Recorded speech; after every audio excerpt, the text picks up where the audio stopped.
Throughout history, people who display an indisputably impressive ability to strategize and manage tactical resources have usually been revered. I mean, all of us recognize names like Sun Tzu, Julius Caesar, and Genghis Khan because their knowledge of military tactics and strategy allowed them to lead their empires to greatness.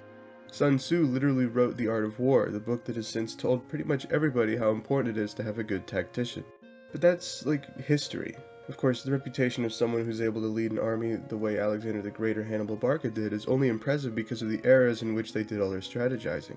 Back in Genghis Khan's day, he had to consider things like the terrain of the land his troops would be fighting on and how trees might get in the way of certain formations and which of his units were most effective in certain positions. He couldn't just feed a bunch of information to a computer to find out what best conceivable plan of attack was in like 2 minutes like we can now.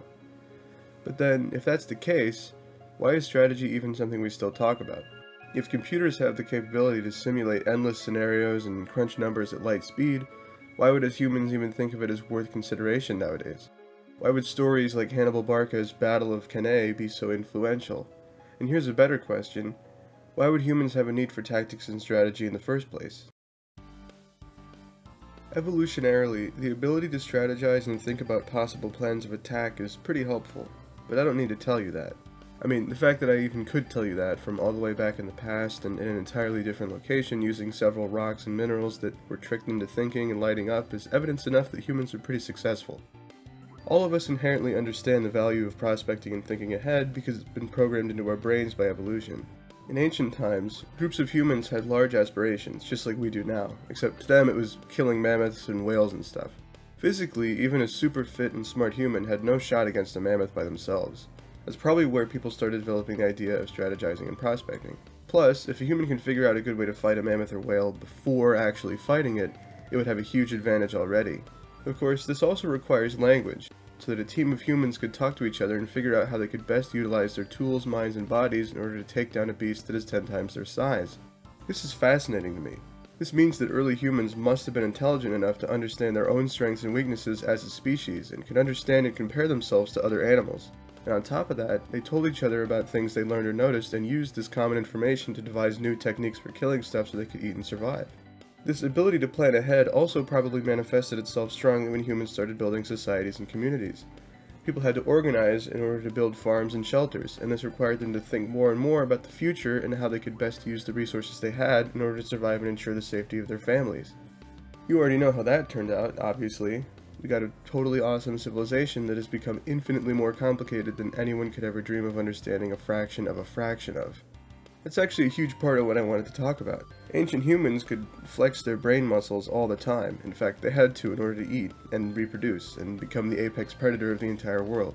But in modern times, we strategize and plan about completely different things and for completely different reasons. In fact, some of us even choose not to when we know we should, or we brainstorm and prepare for stuff that isn't relevant to survival or even is just not beneficial in any way, shape, or form. But the main point is that our biological urge to plan and think is still innately planted within us. It's why we're able to imagine and design and dream.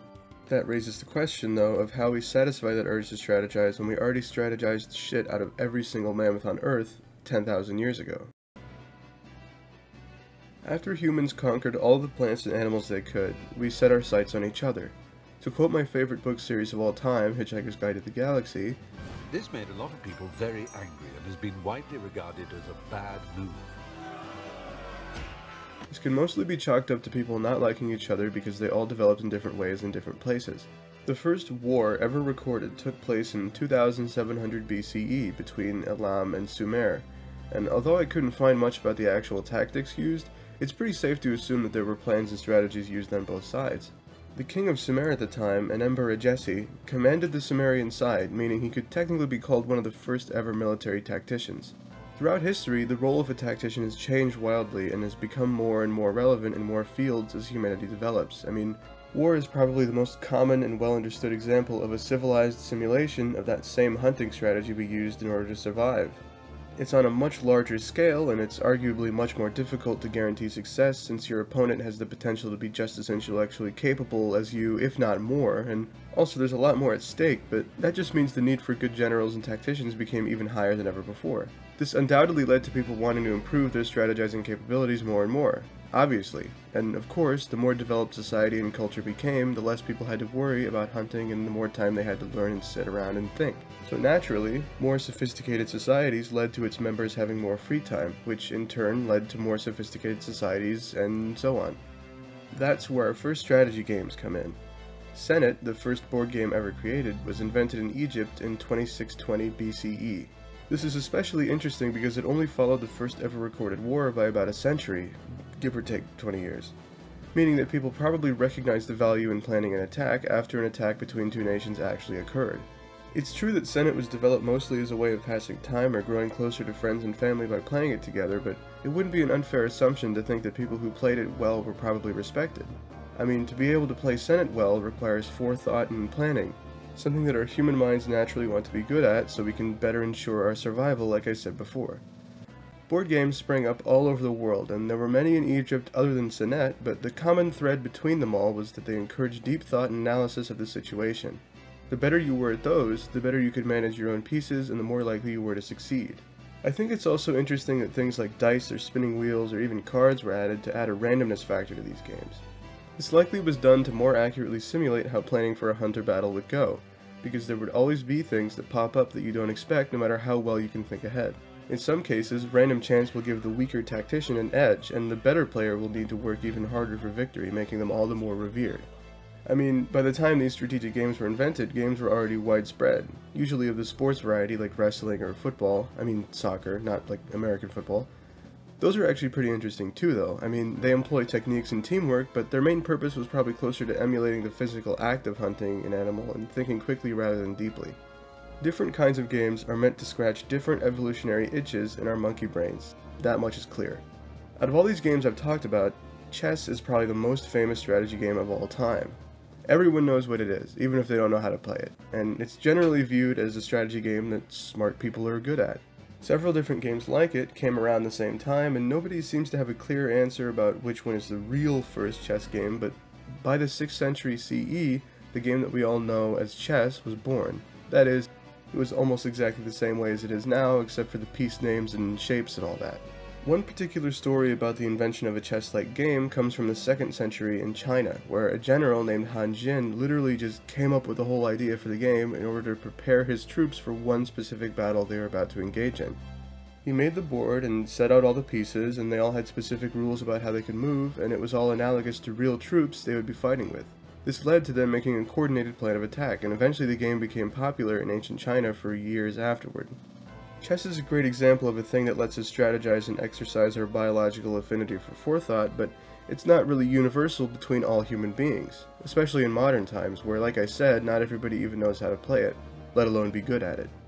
So chess may have replaced our innate need to communicate and strategize when hunting, but what replaced chess now that we live in an era where we have a lot more to do than farm and play board games when we're not farming?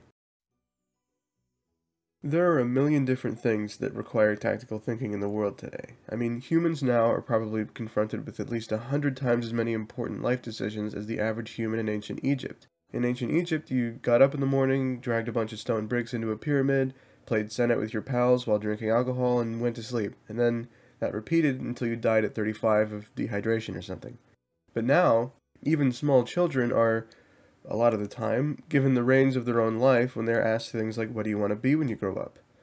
As people, we're expected to plan and think about our own futures way more than we were when you just had to follow whatever line of work your father and his father did. This level of self-direction and consideration was extremely rare in ancient times, if not just non-existent. And so you'd think that we would already have that need to prepare and map out our strategies met by just living our lives. But that's not the case. We still need that flexing of our brain muscle. It might be because planning for your retirement or signing up for a major in college is just way too abstract and drawn out compared to planning how to kill an elephant in like 10 minutes with 3 dudes and 3 spears. Or it might be because the way our brains are programmed into enjoying strategy makes us prefer strategy that takes less time, because animals that spend less time thinking probably live longer, and all our efforts to counteract that can only do so much over the limited span of 300,000 years.